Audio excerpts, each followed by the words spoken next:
¿Qué tal? Muy buenos días. Me alegro mucho de saludarles, sobre todo porque nosotros hemos prestado una gran atención en este espacio a la salud bucodental. Sabemos perfectamente su relación con otros problemas, por ejemplo, los procesos cardiovasculares o con otras patologías de diferente tipo. Tenemos una gran preocupación y sabemos que la mitad de la población tiene gingivitis o periodontitis. Bien, es verdad que lo vamos a tratar, pero hoy les voy a presentar un especialista de odontostomatología que trabaja en Almería y su dimensión es nacional, en el sentido de que se comunica a través de las redes con todos ustedes.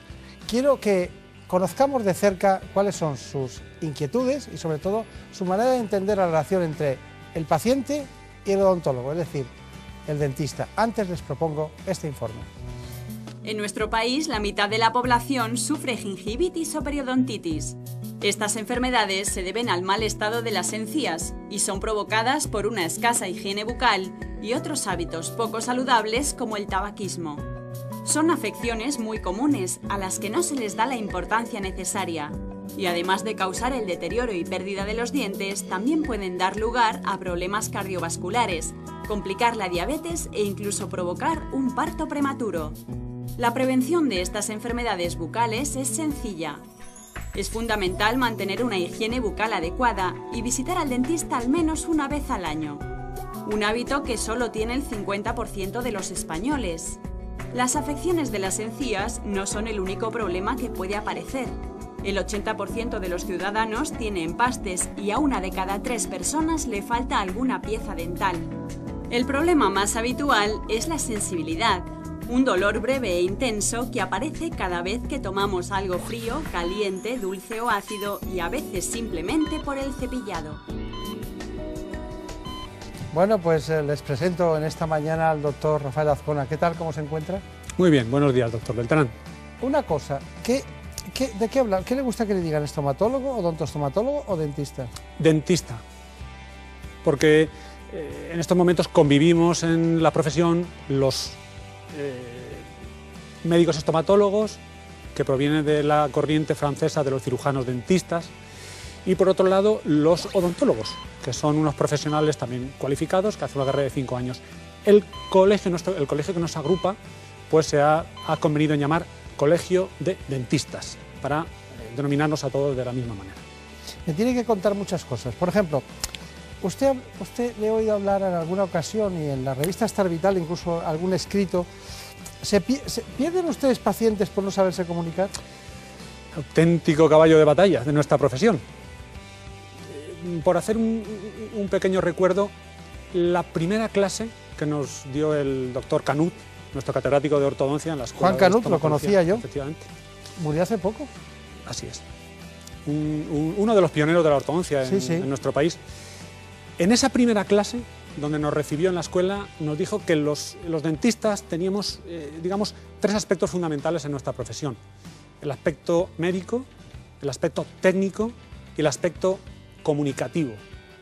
Entonces, ya desde aquel momento caímos, porque claro, los que estábamos allí éramos médicos, formación médica, pero no habíamos caído en la cuenta de hasta qué punto la comunicación es importante. Y vaya, si lo es. Es que era un señor, un gentleman, era una persona extraordinaria. No me extraña que diera esa clase. Y dígame, hay un asunto: paciente, dentista y el acompañante. Siempre hay un acompañante. Sí. El acompañante es una figura importante. A algunos compañeros no les gusta que el acompañante esté presente en el acto médico, pero en mi opinión creo que es muy importante. En el caso de los niños, por supuesto, niños muy pequeños, imprescindible, porque además ayudan los padres y colaboran. Y en el caso de las personas mayores también. A veces se producen ciertas interferencias, porque el acompañante puede monopolizar la relación, pero en la mayoría de las ocasiones, sobre todo cuando hacemos intervenciones de cierta complicación, se agradece mucho la labor del acompañante. Es muy terapéutico para la gente. Está extrañada de que estemos hablando de estas cosas, pero es de lo que queremos hablar. No nos estamos despistando nada nosotros. Por ejemplo, el papel del dentista ante el paciente es súper informado, pero en la red. Claro, claro. Un fenómeno que nos está ocurriendo a los médicos y a los dentistas en estos momentos es que el paciente, y además se hace muy bien cuando viene a nuestras consultas, pues previamente en muchos casos, sobre todo en una franja de edad que puede ser pues, hasta los 50 o incluso más ya, se informa previamente. Busca sus diagnósticos, busca sus tratamientos, pero claro, esa superinformación, ese exceso de información, esa falta de criterio, es lo que el profesional, que con su experiencia consigue tener un criterio, es lo que consigue atemperar esa información. Esa información descontrolada en la red no sirve de nada sin el criterio del profesional. Criterio que al propio profesional nos cuesta, como usted muy bien sabe, doctor Beltrán, muchos años de trabajo. Está claro. Desarrollar. Y finalmente, antes de pasar a lo que opina nuestros espectadores sobre salud bucodental, que le va a interesar, me gustaría que me dijera, usted sabe que hay mucho marketing y hay muchas grandes agrupaciones de dentistas a través de compañías que no vienen al caso, pero sí, hay un efecto del marketing agresivo. ¿Eso lo notan en la consulta? El marketing, que viene un poco por influencia de la escuela americana, con todas estas multinacionales que tienen muchos intereses económicos y muchos de ellos muy válidos, nos está también intentando enseñar a los profesionales a comunicarnos. Es decir, el marketing a veces le damos una connotación un poco negativa, pero también tiene aspectos muy positivos, porque nos enseñan a los profesionales que en nuestro currículum no tenemos unas enseñanzas relativas a la comunicación. Es decir, el currículum de una carrera de medicina es muy amplio, el currículum de unos estudios de 5 años de odontología tratan de comprimir, no se puede dedicar, ni siquiera hay másteres que yo sepa dedicados concretamente a la problemática, a lo complicado que es la comunicación entre el dentista y el paciente, entre el médico y el paciente. En fin, es un asunto de mucha complicación. ¿Qué tal se vive en Almería? Maravilloso. ¿Sí? Maravilloso. Yo estoy enamorado, yo me he nacionalizado almeriense. Eso está bien. Y estoy muy contento. Me cuesta salir de Almería. Es curioso. No, es que además cuesta salir de Almería. Sí. No está demasiado bien comunicado. También, ¿no? es cierto, también es cierto. Pero bueno, de todas maneras, quiero poner acento en este asunto porque ya sabemos que el conocimiento no está siempre en las grandes capitales, está donde tiene que estar. Bueno, luego les ruego que tomen nota mis compañeros de edición a mydent365 Ahora enseguida hablamos de eso, pero antes, ¿qué les parece a usted este asunto de la odontostomatología? Yo creo que no vamos al dentista lo primero porque nos da un poco de miedo esos aparatos que hacen tanto ruido y tememos que nos vaya a hacer daño, y por otro lado también por el coste económico que tiene ir al dentista. Hacerte una pequeña reparación en la boca ya supone un desembolso muy importante de dinero. El dentista nos da miedo porque yo creo que no hay la suficiente comunicación con él. No sabemos muy bien lo que nos va a hacer, qué nos va a tocar, qué utensilios va a emplear, y entonces eso es lo que creo que nos crea más que miedo, es incertidumbre. A ver qué me hace, a ver si me va a doler, si no me va a doler, si luego voy a tener molestias para comer. Yo creo que es eso. No vamos al dentista, yo creo que porque la gente tiene miedo a que les hagan daño, aunque es recomendable por lo menos ir una vez al año, como nos dicen, pero lo dejamos y lo dejamos hasta que ya no podemos más. Los dentistas tienen fama de hacer mucho daño, o como lo dejamos siempre para el último momento, ya es inevitable que tenga que haber una extracción o una endodoncia o alguna cosa ya más grave que no una revisión normal. La clave por la que no vamos al dentista está primero en el precio. Con la crisis nos encontramos con que tenemos otros elementos que son prioritarios en nuestra vida. Es más importante comer bien, es más importante hacer otras cosas para muchas personas. Entonces, eso es una parte, y otra parte es porque el dentista es igual a dolor y es un problema real que lo relacionamos inmediatamente, ¿no? Hay dentistas excelentes que no tienen por qué darte dolor. Bueno, ahora matizamos esta, ya ha tomado usted buena nota de lo que dicen, y han dicho las cosas que más dicen normalmente, pero ¿qué es el mydent365, 365.com?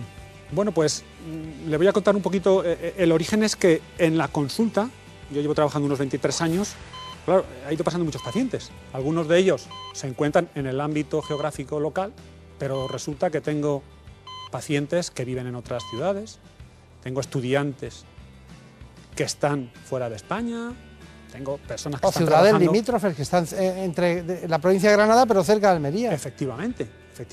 Entonces, cada vez tenía que recurrir más a la vía telefónica, al email, y entonces se me ocurrió y lo planteé a 2 allegados.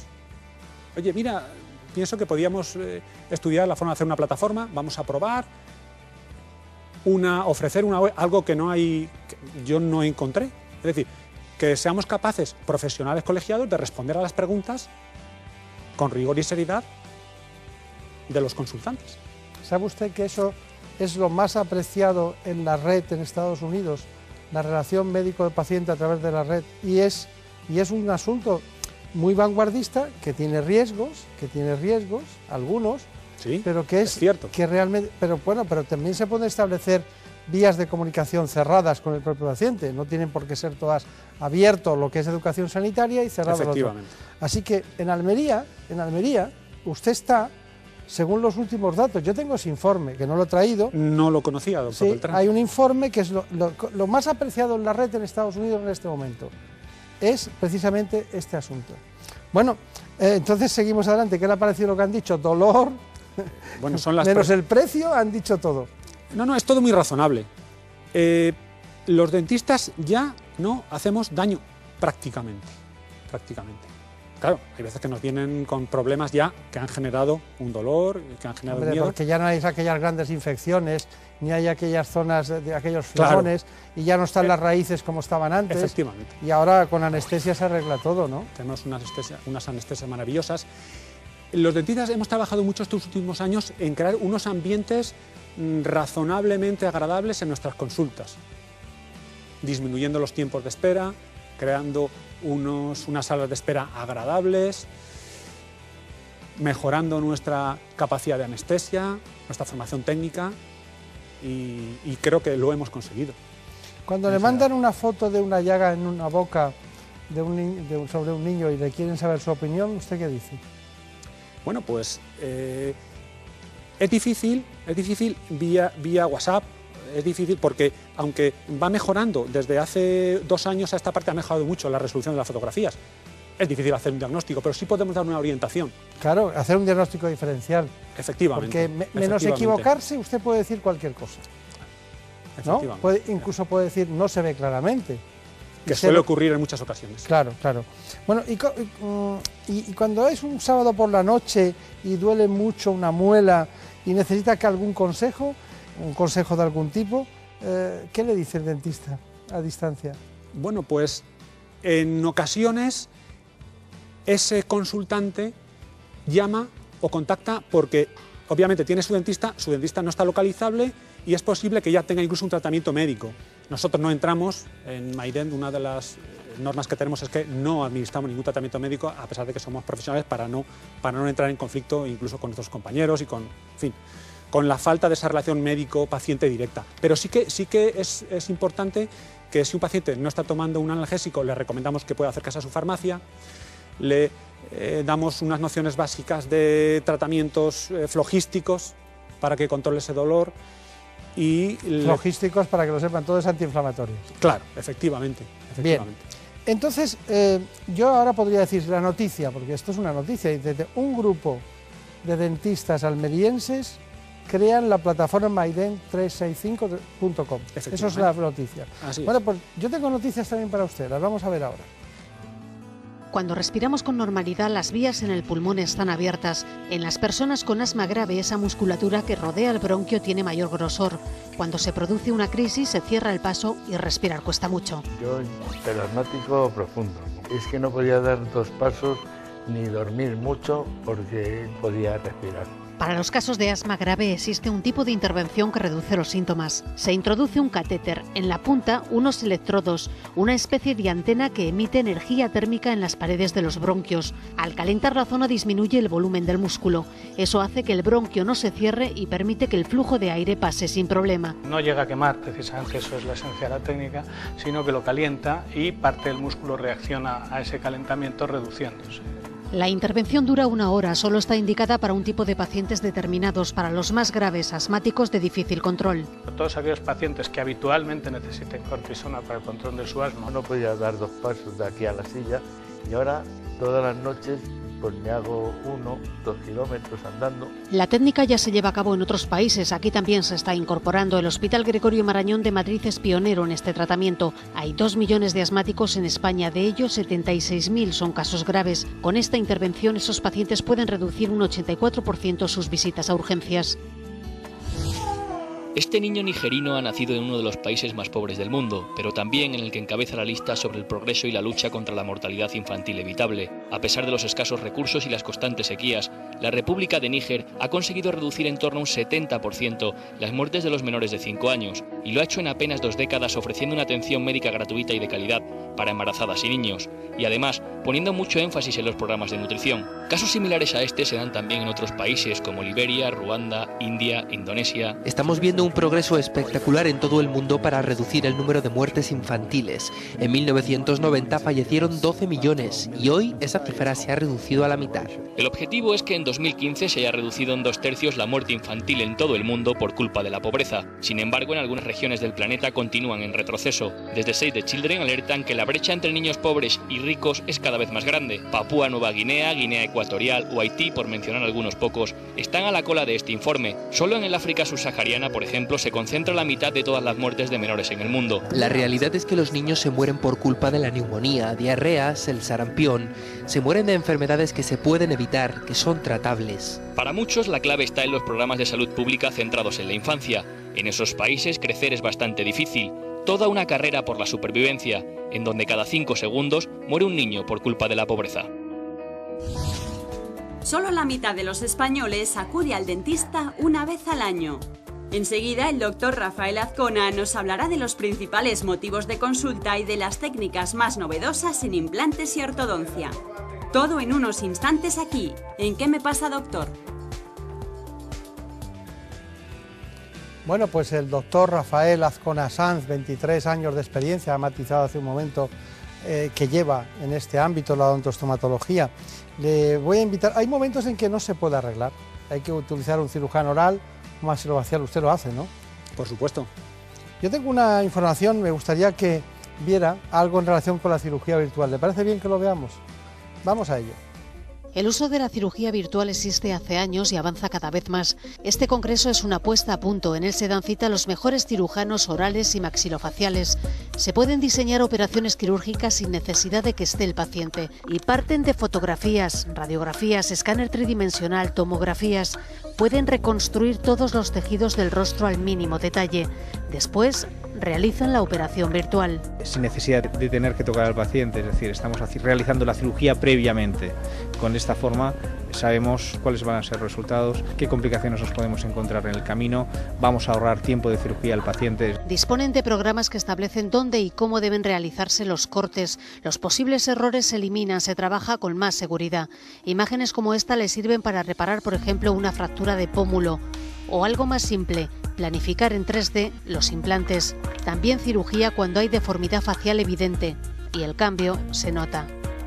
La cirugía virtual puede solucionar desde malformaciones congénitas hasta trasplantes de cara, traumatismos e incluso apnea.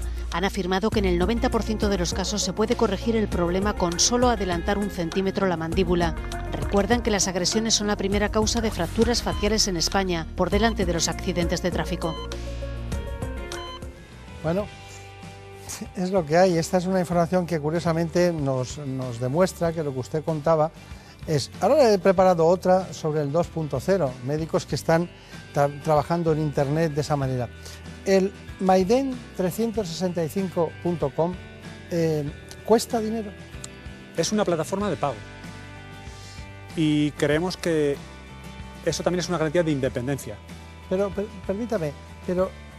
¿Qué es por el tiempo que la usan? ¿Por el tiempo? ¿Cómo se...? Por consulta. Por consulta. Aunque también la plataforma está también negociando con algunos colectivos de otra manera, pero en principio claro, es por consulta. Claro, si es un colectivo, usted quiere decir si es un colectivo de un grupo asegurador... Efectivamente. Pues efectivamente. Lo entiendo perfectamente. Es curioso, ¿no? Algún día dentro de 15 o 20 años podremos estar... Mira cómo empezó en España esta, porque es la primera en este campo. Es la primera plataforma para consultas a dentistas. Está muy bien.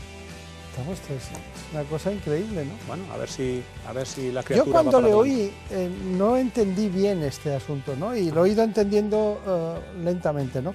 Hay muchas preguntas, por ejemplo, cuando le preguntan a usted, es que me gusta también aprovechar para mezclar lo que es el conocimiento de la plataforma y las patologías. La muela al juicio, esa es una pregunta muy frecuente, ¿no? Sí. Dice, de vez en cuando me duele, le dice alguien. Necesito una segunda opinión, porque el dentista me dice que tengo que quitarla. ¿Usted qué opina? Yo no digo la edad, ¿eh? Las muelas del juicio, yo soy partidario de quitarlas casi siempre. Y conforme pasan los años y ya uno va teniendo una visión más integral de la profesión y de la boca y de sus relaciones con el resto del organismo, los dentistas cada vez tenemos una visión más integral. Hemos pasado de dedicarnos a arreglar un pastecito, a sacar una muelecita, a estudiarlo en un conjunto. Trabajamos con los fisios, trabajamos con los cardiólogos, como antes comentaba el doctor Beltrán, trabajamos con los otorrinos, muchísimo también, y hay muchos desequilibrios musculares, articulares, que parece ser que tienen relación, por ejemplo, con la patología de la muela del juicio. La muela del juicio es un resto evolutivo porque el hombre está utilizando unas herramientas de la edad de piedra. Nuestros antecesores utilizaban las muelas. Yo siempre que voy a museos donde puedo ver cráneos de 10.000 años hacia atrás, casi todos tienen siempre las muelas del juicio en su sitio y desgastadas. Es decir, nuestros antecesores trituraban el cuero, lo maceraban con la boca, comían frutas, sufrían unas abrasiones, utilizaban las muelas del juicio. También había mayor prognatismo. Hemos ido evolucionando, hemos ido acortando la longitud de nuestros huesos y las muelas del juicio no entran. Tenemos que quitarlas. En esa respuesta se me ha ido usted 10.000 años atrás. Le voy a traer otra vez para acá. Vamos al 2.0 con las plataformas de los médicos. Lo tiene allí, lo tiene puesto la historia clínica, ¿eh? ¿De acuerdo? Venga, hasta luego. Como los médicos de toda la vida, el doctor Ángel López está disponible a cualquier hora y en cualquier lugar, también en Internet. Y quiero hablaros de los autocuidados. Este es su canal de YouTube. Y3. Bueno, hola, buenos días. Hoy... Graba en casa a veces con ayuda de su mujer. Entonces yo puedo coger ahora eso y después te cojo a ti, ¿no? ¿O qué? Tengo blog, tengo Twitter, que son las dos cosas que más manejo. Después también tengo Facebook. Entonces tengo 700 y pico, 44 seguidores, amigos, porque son gente de la mayoría del pueblo. Empezó a usar la web para buscar información y ahora es una herramienta básica. En cuanto se conecta empiezan los mensajes, que también le llegan al móvil. Ángel, acabo de doblarme la articulación del tobillo. En la parte interior. Solo hielo, reposo relativo y si duele... Y se inflama... Un antiinflamatorio. Es llegar, enviar, Ángel, tengo una inflamación y de momento síntomas y diagnóstico. Y rápido, muy rápido y eficaz. La nueva tecnología, la web 2.0, me hace estar en contacto con mi paciente a las 24 horas del día. La exploración y el contacto con el directo con el enfermo no se deben de perder nunca. Nada, mañana pasado empieza. Muy bien. Me mandaste un tratamiento que yo no sé si puedo tomarme. No te preocupes, vamos a revisarlo bien en la aplicación. ¿Lo consultas en el teléfono? ¿Tienes...? Sí. Así ahorra el doctor Bañó hasta 20 minutos al día. Consulta todos los medicamentos en un clic. Además es el autor de esta aplicación, premiada por su utilidad para el paciente. Sobre todo con pacientes que me interesa hacer un seguimiento un poquito más estrecho y que no voy a poder ver presencialmente, y en muchas ocasiones establezco una relación digital que va a requerir menos visitas y menos tratamiento. Tú con el iPad te apañas nada, ¿no? Sí. La tecnología ha entrado en este hospital infantil para ayudar a los niños. Fui descubriendo que había pequeñas aplicaciones que facilitaban la consulta. Para los niños mucho más interactivo, es más atractivo, lo puedes plantear como un juego, ya no llegan tan asustados a la consulta, te permite hacer test a una edad más temprana. Bueno, ¿y qué? ¿Al final voy a tener que llevar gafas? Pues me parece que sí, porque ha salido que tienes hipermetropía. Para explicar una dolencia, buscar información o comunicarse, los médicos 2.0 han convertido la tecnología en su receta para acercarse al paciente. Bueno, siempre que hay un premio Nobel de medicina, siempre al final es un japonés, un americano y un suizo o un finlandés. Almería y otro lugar de Andalucía. ¿Ha visto usted cómo hay médicos que no son dentistas que están trabajando en eso? Y están con las fotografías. Es ya el presente. O sea que estamos en línea. Sí, totalmente. Pues le felicito. De todas maneras, hemos preguntado a la calle qué opinaban sobre algunas cuestiones. Por ejemplo, la falta de comunicación que usted anunciaba entre los dentistas y sus pacientes. Vamos a ver. En general hay falta de comunicación entre los médicos y los pacientes, no entre el dentista y el paciente únicamente. Entonces, se crea una barrera que está motivada fundamentalmente por el miedo que tienen las personas cuando acuden allí. Entonces, el dentista yo creo que muchas veces no tiene ni capacidad para explicárselo, porque el paciente automáticamente se bloquea, o sea, mayor emoción, menor inteligencia, paciente bloqueado, imposible conectar con él, con lo cual hay que educar. Yo creo que falta educación bucodental, educación de la asistencia y la prevención en términos de salud bucodental. Siempre falta comunicación entre el paciente y el profesional, sea dentista, sea médico en general o farmacéutico, lo que sea, porque yo creo que hablan a otro nivel. Como ellos son profesionales de la salud, tienen unos conocimientos que a lo mejor el público en general no los tiene, entonces dan por sabidas cosas que la gente no tiene por qué saber. Sí que creo que suele haber falta de comunicación entre el dentista y el paciente. Yo creo a lo mejor porque él no emplea los términos que nosotros podemos entender, los usuarios de a pie, y por otro lado porque pensamos pues eso, que nos va a explicar tecnicismos que no vamos a llegar a entender, y entonces casi preferimos abrir la boca, tumbarnos allí y que sea lo que tenga que ser y con el menor dolor posible. Bueno, ya lo he visto. Nuestro auténtico caballo de batalla, por lo menos en la clínica dental, desde luego. Claro, y hay una cosa, las consultas incluso en atención primaria, hay gente, usted decía, en la sala de espera, pero hay colas en todas las consultas y hay poco tiempo en la atención primaria. Claro, antes la gente se prepara para hablar con el médico, pero luego por lo que sea se le olvidan muchas cosas. Y el acompañante, sea él o ella, sobre todo si es ella, dice: no le has preguntado, te pega un codazo, no le has preguntado esto y lo otro, te he dicho que se lo preguntara, y se van con unas inquietudes que se quedan. Bueno, pues para eso, para ese tipo estaría, el ejemplo es maiden365.com, eso es un ejemplo. Consultan mucho segundas opiniones. Siempre. Claro. A mí me gusta mucho la segunda opinión, me parece que una segunda opinión sobre temas a decidir son importantes, ¿no? Sobre todo con cuestiones, hay cosas que son inexorables, ¿no? Pero bueno, tenemos muchas preguntas para usted. Hemos encontrado estas. Me gustaría saber si el estrés puede afectar a la salud de nuestra boca, si puede incrementar el riesgo de aparición de caries, de dolencias, etcétera. Me gustaría saber si la limpieza de boca es perjudicial para los dientes y sobre todo cada cuánto tiempo debemos hacernos una.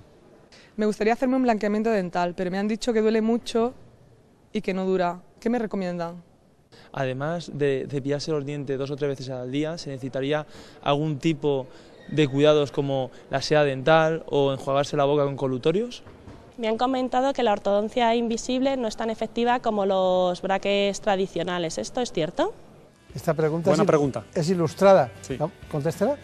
Bueno, el término ortodoncia invisible, si nos referimos concretamente a la que se realiza utilizando unos aparatitos transparentes, unas férulas, porque aquí tuvo usted, creo que es el doctor Llanet de Barcelona, que él también hace ortodoncia lingual invisible. Es otra técnica diferente, utiliza brackets linguales y es una técnica complicada y que él hace muy bien. Pero a la técnica de Invisalign, que es a la que se refiere esta pregunta concretamente, que es la que más ampliamente se conoce como ortodoncia invisible, se van diseñando unas férulas que van realizando pequeños movimientos. Los dentistas que hacemos ortodoncia desde hace muchos años, utilizamos ya esta ortodoncia invisible, entre comillas, desde hace muchos años para resolver determinados pequeños problemas. Por ejemplo, una vez que se ha terminado el tratamiento de ortodoncia, es posible que se puedan realizar pequeños movimientos posteriores con esa ortodoncia invisible, con esas férulas, con esos setup que realizamos nosotros en el laboratorio, podemos resolver esos pequeños problemas. Pero es cierto que no todos los casos se pueden resolver con las técnicas de ortodoncia invisible con férulas. Claro, faltaría más. La indicación es lo más importante de ese tipo de cosas. Otra pregunta que le he hecho: ¿son necesarios otros cuidados bucodentales además del cepillado? ¿Le han preguntado? Por supuesto. El cepillado es lo más importante. O sea, por ejemplo, el colutorio. Sí, pero es más accesorio. Lo más importante es cepillarse la boca. Bien. Es una pregunta muy importante, es una pregunta de la práctica clínica de día, porque hay muchos pacientes que por sus trabajos, bien porque sean vigilantes nocturnos, bien porque navegan, no pueden cepillarse de una manera periódica y creen que haciéndose un enjuague lo pueden contrarrestar. Esa idea es falsa. Pues ya está. Es absolutamente imprescindible cepillarse. Pues que no lo olviden. Otra, ¿duele hacerse un blanqueamiento dental? ¿Es duradero? Primero, ¿duele? Y lo segundo, ¿es duradero? Han preguntado. La esfera, el ámbito del blanqueamiento ha experimentado un gran desarrollo. En la actualidad, las técnicas de blanqueamiento son diversas. Hay unas técnicas que las realizamos con unos productos con más concentración en la consulta, con luces que pueden ser láser o LED azul y LED blanco. Lo comento porque los productos que utilizamos en esas técnicas son más activos, tienen mayor concentración de peróxido de carbamida y entonces en algunos casos pueden producir sensibilidad, efectivamente. Bien, brevemente, la limpieza dental daña los dientes, dice la primera parte. La segunda, ¿cada cuánto es necesaria? Categóricamente no daña los dientes. Bien, ¿cada cuánto es necesaria? En general una vez al año y en otras ocasiones tenemos que hacerlas cada 6 meses o incluso menos. No dice bruxismo, dice, ¿el estrés puede afectar a la salud bucodental? Por supuesto, de muchas maneras. Está demostrado, usted lo sabe perfectamente porque se ha comentado ya en algún otro programa aquí, que el estrés disminuye los niveles de defensa. Es decir, el estrés está demostrado científicamente que baja la inmunidad. Por lo tanto, una de las primeras zonas en las que se demuestra esa baja de inmunidad es en las encías.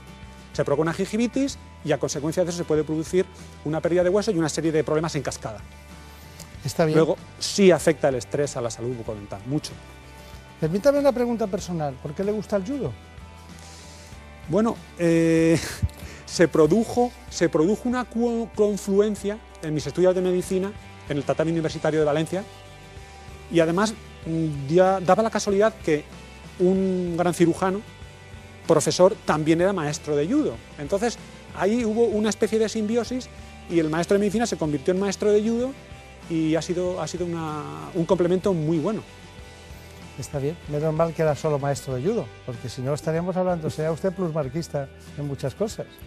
Bueno, lo más importante es que ha estado usted aquí, que nos ha dado mucha información, que nos ha descubierto un ámbito en el que va paralelo a lo que se está produciendo hoy el Internet en Estados Unidos en relación médico-paciente, en este caso dentistas y pacientes.